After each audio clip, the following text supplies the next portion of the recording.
वलीद बिन मुगैरा जो मक्का मुकरमा का बड़ा दौलतमंद सरदार था और उसकी दौलत मक्का मुकरमा से ताइफ तक फैली हुई थी। वो कभी कभी हजरत अबू बकर रजी अल्लाह ताला अन्हा के पास जाया करता था और एक मर्तबा वो कुरान करीम सुनकर ये एतराफ़ कर चुका था कि ये एक बेनज़ीर कलाम है जो किसी इंसान का नहीं हो सकता।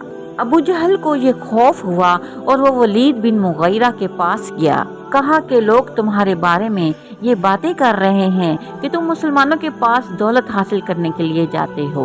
वलीद को इस बात पर गैरत आ गई और उसने कहा कि आइंदा मैं कभी अबू बकर रज़ी अल्लाह ताला अन्हा वगैरह के पास नहीं जाऊंगा। अबू जहल ने वलीद बिन मुगैरा से कहा कि जब तक तुम कुरान के खिलाफ कोई बात नहीं कहोगे लोग मुतमिन नहीं होंगे।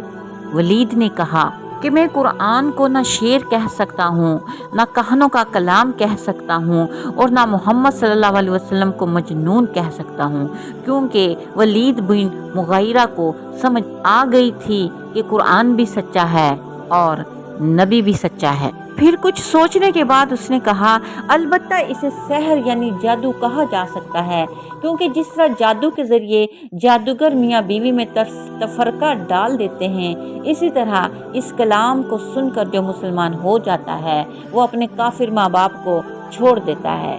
अल्लाह ताला सूरत अल-मुद्दस्सिर में फरमा रहे हैं वलीद बिन मुगैरा बारे में कि मैंने उसे लंबा चौड़ा माल दिया और हाजिर रहने वाले बेटे दिए और मैंने उसके लिए सामान तैयार किया, हर तरह सामान तैयार करना। फिर वो तमा रखता है कि मैं उसे और ज्यादा दूं, हरगिज नहीं, यकीनन वो हमारी आयात से सख्त दुश्मनी रखने वाला है। फिर उसने कहा, ये कुछ नहीं मगर एक जादू है जो पहले नकल किया जाता है, ये तो बस एक इंसान का कलाम है। आगे अल्लाह ताला उसके लिए फरमा रहे हैं, जल्द ही मैं उसे दोज़ख में दाखिल कर दूंगा और तुम्हें किसने खबर दी कि वो दोज़ख क्या है? ना वो बाकी रखेगी ना वो छोड़ेगी, खाल को झुलसा देने वाली है। उस पर यानी दोज़ख पर 19 फरिश्ते मुकर्रर हैं। जब अल्लाह ताला ने दोज़ख के फरिश्तों की तादाद बताई तो अबू जहल समेत सारे काफरों ने मिलकर मजाक उड़ाया कि हम इन फरिश्तों के लिए काफी हैं, यानी ये फरिश्ते हमारा कुछ नहीं बिगाड़ सकते।